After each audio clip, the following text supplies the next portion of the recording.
Alright guys, it's a new day and I have the intake manifold put together and I have a couple things that I modded on it in order for it to fit properly. I'm gonna go ahead and show you that here in a second, but I'm gonna go ahead and start taking the old one off the Acura right now so we can go ahead and mock up our new one and make sure everything fits and runs the way it's supposed to.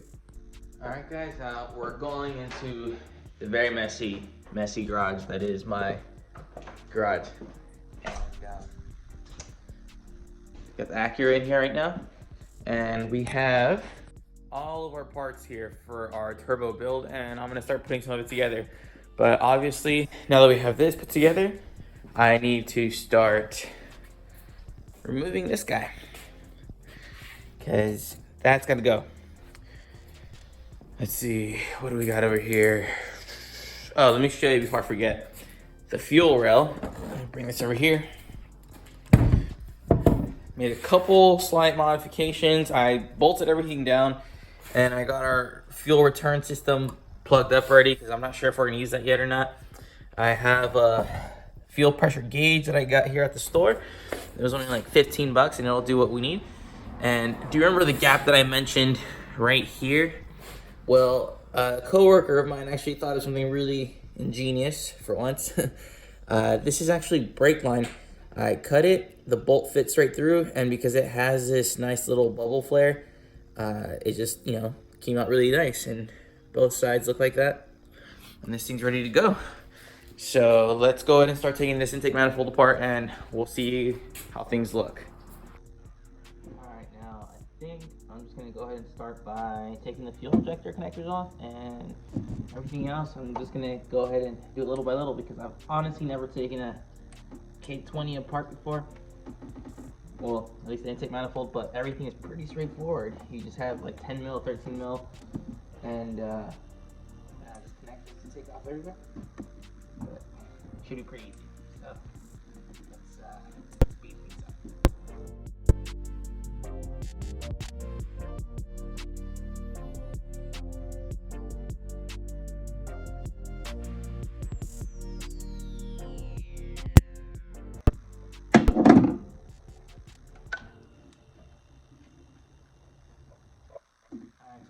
One 10 mil bolt holding this fuel rail connector ground down. So once you do that, you disconnect them.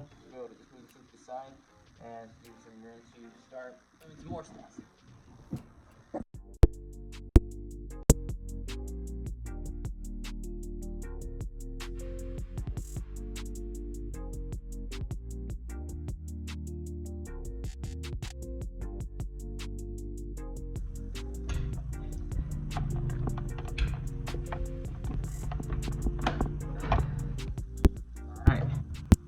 Intake. By the way, Kate actually made this.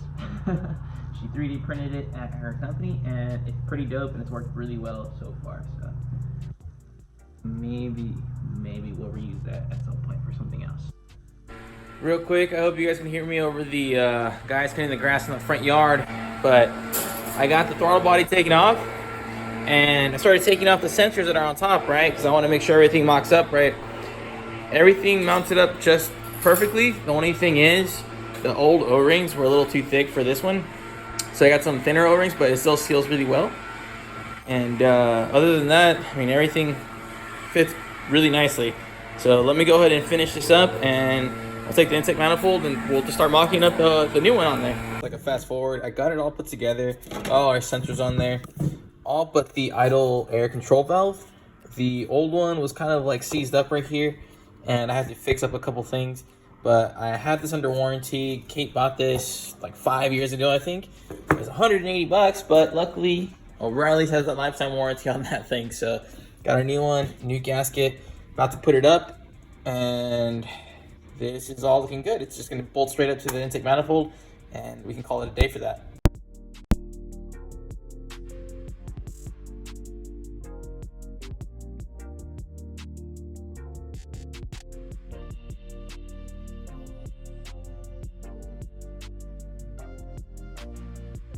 Now to take the throttle linkage off, I'm pretty sure it's pretty self-explanatory. It looks like it just needs these little nubs pulled out, and then replaced with a new I was about to say alternator, the new throttle body. I'm not sure if I can reuse the cruise control. I'm gonna see if I can adapt that onto it. We'll see. Let me take this apart and find out. So far, this is pretty easy so far. I got that one nut in the middle right there taken off. It's a 12 mil. Got these two nuts taken off as well. Or sorry, yeah, those are nuts. These are bolts. I got this last one to take loose, and should be good to come off, I think. Hold on, let me see.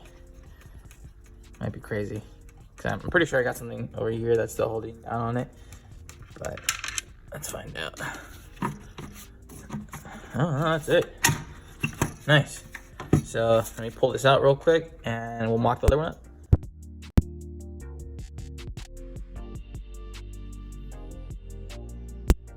All right, I see where I messed up already. So what I did wrong was I completely forgot that the stock manifold, whoa, what's all that? Okay, there we go. The stock manifold has this, let me show you. Has the plastic manifold and then this cast manifold. So all I gotta do now that I have this out of the way, I can reach the bolts underneath there. So I'm gonna relieve the fuel pressure, take the fuel rail off, and take this part of the manifold off, and now we should be solid and ready to take stuff apart.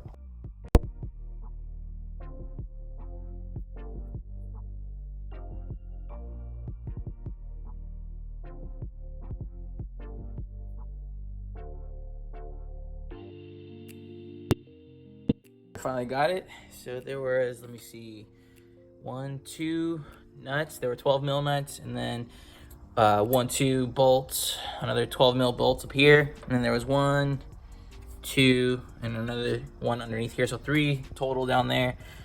They were all 12 mil, so that was pretty easy to get off. Now it's just a matter of pulling this sucker off. Let me see.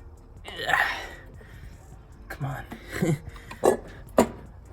Well, it's off. Put the camera down so I can actually do this. I needed to remove this one little bolt right there for the AC line. This way I can have some wiggle. And I was able to move the intake manifold out of the way and pull this nasty thing out. So let's pull this out. Leave that out forever and ever. Never to be in this car again. Same thing with this plastic plenum. And we're good. So you see what I gotta do about this. Not sure where I'm gonna put that or reroute that, but let's see what the intake manifold looks like on here. Hopefully it just slides right on. Got to find out. Let's see. Whew. All right. I don't know if I can one-hand this. Okay, so one more time, test fitting stuff. That's my fault. I didn't realize that this little housing needs to come off in order to make this thing fit on there. So I'm gonna take that off. It's only a 10 mil and like a couple hoses. Once I get that off, I will just put it back together and let you see what it looks like. Got some stuff done. I thought it'd be a lot easier than it would be, but it wasn't. There was a little bit of modification that you need to do. So if you have a grinder and you don't mind grinding metal off your car, go ahead and do it. If not, get somebody to do it for you. Check this out. I got the new manifold on there. If it's good, what I have to do is, I don't know if you can see right in here, this little piece used to be sticking out further out this way like that. So I have to notch that out. But once I got that out, it slid right in. Should be ready to rock. Just need to figure out a couple more things and we'll be good to go. Now that I have the intake manifold mocked up and I see how everything's gonna work out, I need to take off a couple things. Now this housing right here, it's incorporated into the intake manifold, so all I need is just a hose right here and this little sensor right here. I'm not sure what it does. I'm sure it meters some kind of ambient temperature and coolant temp for some reason, because it's going straight into the coolant neck right here, and then it's got like a vacuum line that goes up here. So I just take it off, put it on there, and go from there.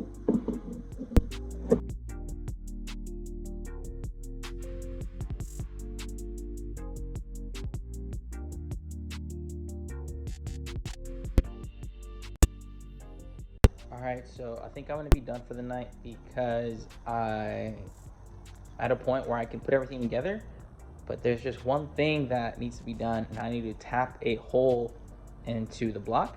Now there is a piece on the block that looks like it was meant to have a bolt there at some point, but they never made a hole. So let me show you real quick. All right, so if you look, there's a bolt hole right here, right, on the intake manifold, but there's no thread in the block. Now there is a little notch right there. That's material that I can tap into and make a hole there, thread it, and put a bolt on there. This way I can go ahead and snug everything down. Now that little section is very important. I could do without the bolt, but that's also the area that that new water housing is incorporated in. So I need to make sure there's a bolt there because I don't want any coolant leaking on me. So once again, guys, thanks for watching. I will post up more stuff here very soon. Let me sleep on this one because it's gonna bother me knowing that I gotta tap a hole in the block, which, like I said, it's not a big deal, but something that needs to get done. So for the faint of heart, if you can't do it, take it to a shop, get it done right. I've done it plenty of times before, so I'm not really worried about it. Plus, I love drilling, cutting, sawing, all kinds of nonsense when it comes to metal on cars, all right? So once again, subscribe, like, follow, all that good stuff. Thanks again, and I'll see you on the next video.